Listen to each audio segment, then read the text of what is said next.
This presentation is entitled The Narrative of Romanticism.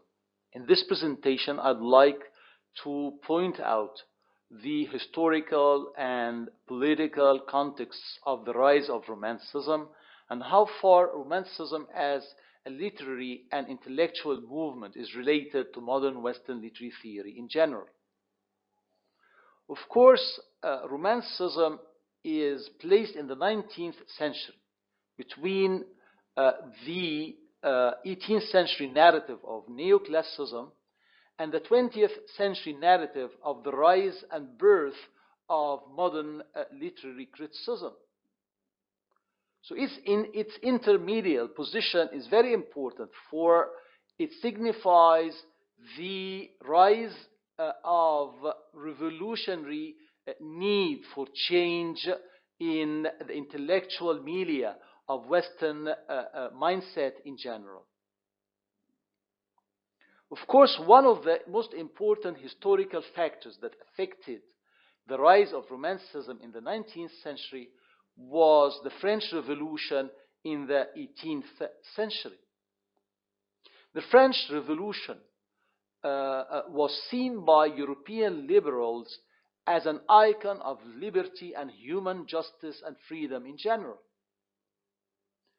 So its motto of liberty, equality, and fraternity helped actually stress the need for more human compassion and mutual sensibility at large.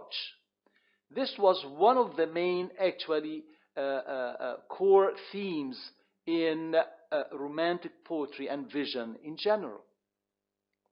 Along with the political and historical context of the Romantic Revolution, we have the interest in philosophy and the intellectual background of the 18th century, leading to the rise of a revolutionary movement in the 19th century, namely that of Romanticism.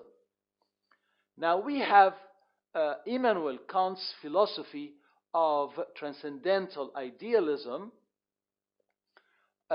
stressing the need to perceive things according to human sensibility. And here you have the stress on the actually importance of perceptions and things as really not able to exist independently of our own perceptions of them. The same idea can be found in the Irish philosopher Berkeley, who thought that ideas are much more important than things in themselves, that objects in the world are just mere ideas in the abstract world. This interest in the abstract and the Platonic side of representation of reality can lead us to think of Plato and his theory of ideal forms which exist in the abstract world. So, according to Plato and Hegel and Berkeley, things do not exist in themselves, but they exist according to our sensibility and perception of them. This is a very important element in the Romantic vision of literary production. So the image of the lamp, which represents this sense of projection of the inner light of human sensibility into the world, is similar to the Platonic idea of the cave, the Platonic idea of imitation and representation. And it's also similar to Kant's ideas of the differences between appearances and things in themselves in his critique of pure reason. And it's also similar to Berkeley's notion of the sublime and how things are abstract ideas in the minds.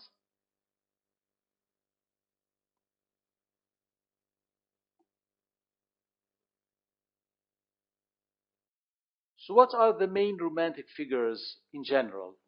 We have three main figures. We have William Blake in the late 18th century, and we have William Wordsworth and Samuel Taylor Coleridge in the 19th century. Of course, we have many other writers, both poets and prose writers in the 19th century, representing romantic tradition of writing, such as Shelley, Keats, and Byron in poetry, and as Walter Scott, and of course Jane Austen in prose writing. Now, what is the romantic vision of man? As I have just explained, the most important element about the romantic vision of man is its interest in the subjective stance of sensibility. So the subjective world and the subjective representation of reality is the most important element of romanticism concerning its vision of man. The subjective, the personal, the individual are major key words in romantic tradition and legacy. The irrational. So here the sense of the revolutionary stance of romanticism is related in one sense or another to its interest in the irrational and the untraditional. The imaginative. Of course, romantic representation of reality depends on the imagination and fancy as well. The personal and the subjective and the individual are different facets of the same idea, which signifies the interest in the personal experience of the writer and his personal background. The emotional. So the emotional side is very important in romantic vision of man. The romantic vision of man pays much attention to the emotional in contrast to the rational side that was held very important by the Enlightenment movement and the neoclassical trend of thinking in the 18th century. So here you don't have the reason or the mind as the main ruler of the human sensibility, but you have the heart and the mind both sharing rule over human sensibility. So you have emotions, passions, along with ideas and associations. The visionary. The visionary is the ability of the human mind to visualize the future and to visualize what is unexpected. The transcendental. The transcendental is a term very essential to 18th century Western philosophy and literary vision in the 19th century. Because the transcendental indicates this interest in idealism, idealist reality, or what is beyond an upper level, in human sensibility and the world.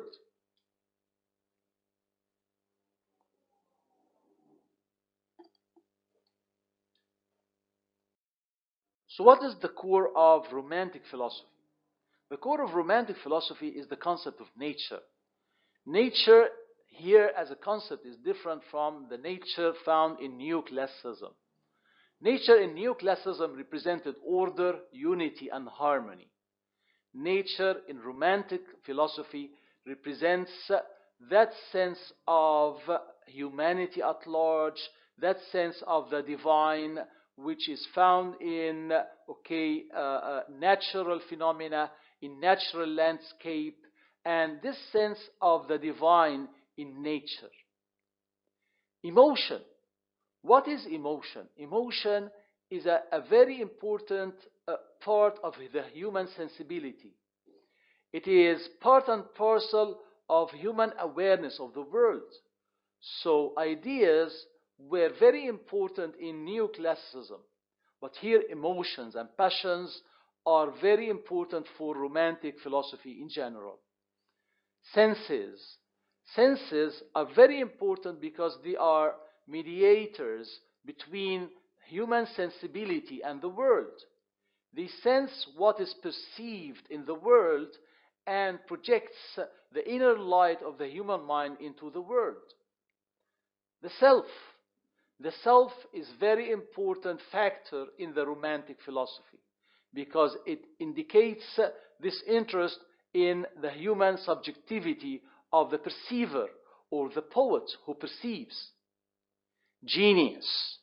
Now, the interest in the genius figure or the genius potential of the poet or the humanity at large is very essential to Romantic philosophy. Because for them, the poet is not just a common man writing for entertainment. He is a poet prophet who is a genius projecting truth for humanity at large. And finally, the artist in Romantic philosophy is a creator, not just an imitator, as in Greek philosophy and literary vision. He is a creator who can create whatever potentially true and whatever potentially idealist and beautiful. So what is the Romantic literary vision? The Romantic literary vision has some key concepts, such as imagination, emotional expression, folk culture, the exotic, the remote, the mysterious, the monstrous, and the weird. Imagination and fancy are very important factors for the Romantic vision in general.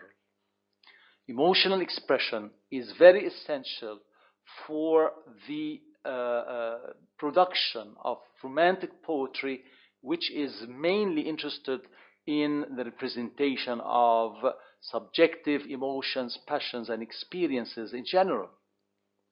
Folk culture is very important for the Romantic vision. For Romantic poets were mainly interested in folk culture and the representation of rustic, people and rustic experience or background.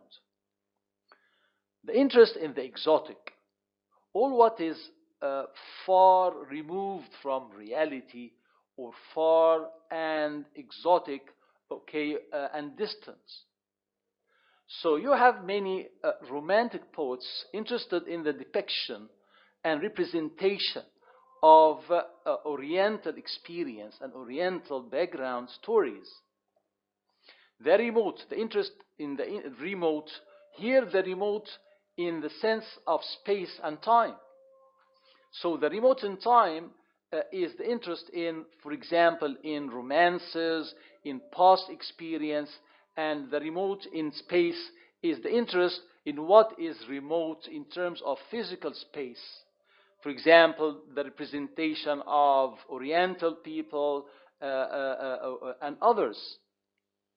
The mysterious, all what is mysterious, untraditional, is of great importance for the Romantic literary vision. The monstrous, all what is actually transcendental or what is bigger than reality is of interest for the Romantic poets in general and the Romantic writers.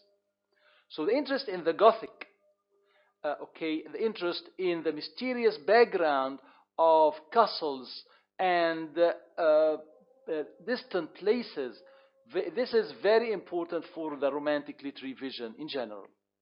And finally, the weird, all what is psychologically or socially untraditional is very important for the Romantic literary vision.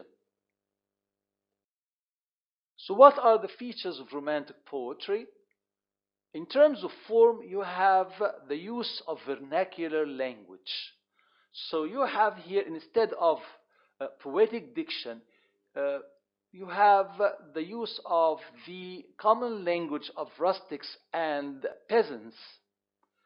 So in the Lucy poems, for example, by Wordsworth, you have many references to countryside items like plants, stones, and landscape. The rustic setting and experience. This is very essential, to Romantic poetry and its representation of the countryside, which is so close to nature.